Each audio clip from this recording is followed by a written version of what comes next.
L'épiphanie des trois royaumes. Dans un petit village au cœur de trois royaumes, l'hiver battait son plein. Les maisons étaient recouvertes de neige éclatante, et les cheminées fumaient joyeusement. Mais ce n'était pas un jour comme les autres. Aujourd'hui, c'était le jour de l'épiphanie, et tous les enfants du village attendaient avec impatience la fameuse galette des rois. Dans une chaumière chaleureuse, une famille se réunissait autour de la table. Il y avait Léa, une fillette curieuse et pleine d'imagination, son petit frère Théo et leurs parents, Clara et Paul. L'odeur de la galette chaude emplissait la pièce, et Léa ne pouvait s'empêcher de sautiller d'excitation.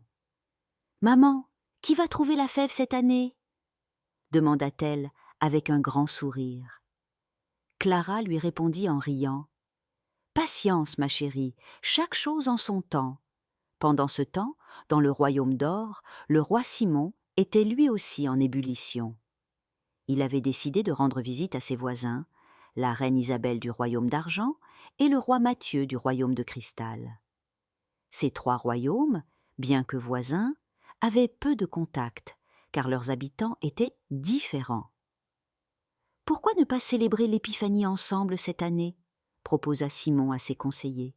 « Cela pourrait rapprocher nos peuples ?» Son idée était audacieuse, et ses conseillers étaient sceptiques, mais Simon était déterminé. Il fit envoyer des messagers aux deux autres royaumes pour leur proposer cette fête commune. Le jour venu, les trois monarques se réunirent dans une grande salle ornée de guirlandes et de lumières scintillantes. Simon apporta une galette dorée, Isabelle arriva avec une galette d'argent brillant, et Mathieu fit son entrée avec une galette translucide, comme faite de glace. Tous les enfants du village étaient émerveillés par ces préparations. Avant de commencer les festivités, une conteuse du village, Mère Louise, demanda la parole pour expliquer aux enfants l'origine de l'épiphanie. « Mais, chers enfants, dit-elle d'une voix douce, l'épiphanie est une fête très ancienne.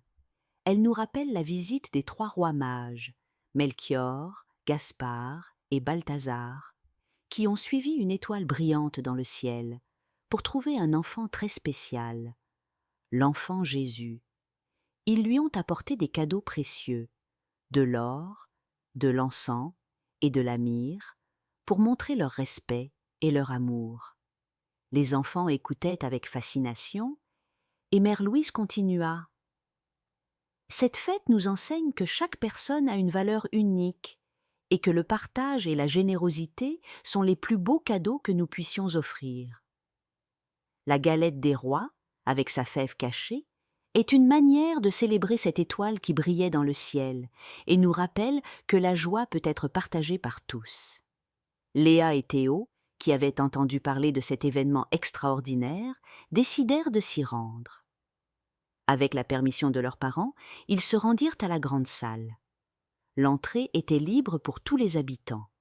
Quand ils arrivèrent, ils furent accueillis par une ambiance joyeuse et des tables remplies de mets alléchants.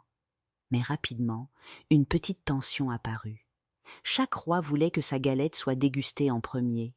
« Ma galette est la plus belle et la plus savoureuse, » dit Simon en se redressant fièrement. « Peut-être, mais la mienne reflète la pureté et l'élégance de l'argent, » répliqua Isabelle. « Et moi, ma galette est unique. Elle fond dans la bouche comme la neige fond au soleil, » ajouta Mathieu avec un clin d'œil. Les trois rois commencèrent à discuter vivement, et l'ambiance devint moins festive. Voyant cela, Léa s'approcha timidement. « Excusez-moi, Majesté, » dit-elle, en s'inclinant maladroitement. « Pourquoi ne pas couper les galettes et les partager entre tous ? Ainsi, chacun pourra goûter à toutes les saveurs. » Les rois se regardèrent, surpris par la suggestion d'une si jeune fille. Après un instant, Simon sourit. « C'est une idée brillante. Partageons les galettes, et nous verrons laquelle est préférée. » Les galettes furent coupées et distribuées à tous les convives. Chacun savourait les différentes textures et saveurs, mais une surprise inattendue apparut. Lorsqu'on coupa la galette de Simon, une fève dorée en forme de soleil fut découverte. Dans celle d'Isabelle, une fève argentée en forme de lune brillait, et dans celle de Matthieu, une fève de cristal étincelait comme une étoile. Les enfants présents étaient ravis. Léa et Théo, qui avaient reçu chacun un morceau contenant une fève, furent désignés rois et reines de l'Épiphanie. Mais au lieu de se disputer, ils proposèrent une idée lumineuse.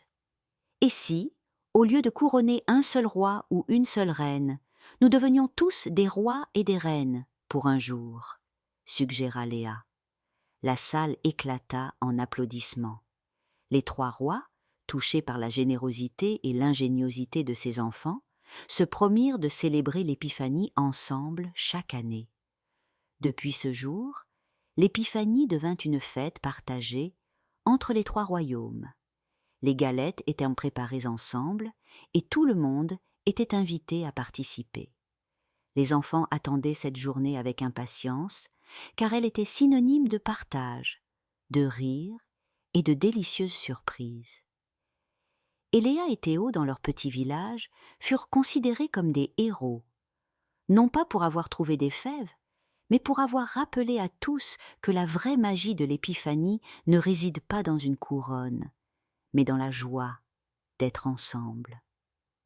Ainsi, chaque année, au moment de l'Épiphanie, le petit village s'illumine et les rires des enfants résonnent, rappelant à tous que la bienveillance et le partage peuvent transformer n'importe quel jour en une fête extraordinaire. Bonne nuit, mes petits rêveurs.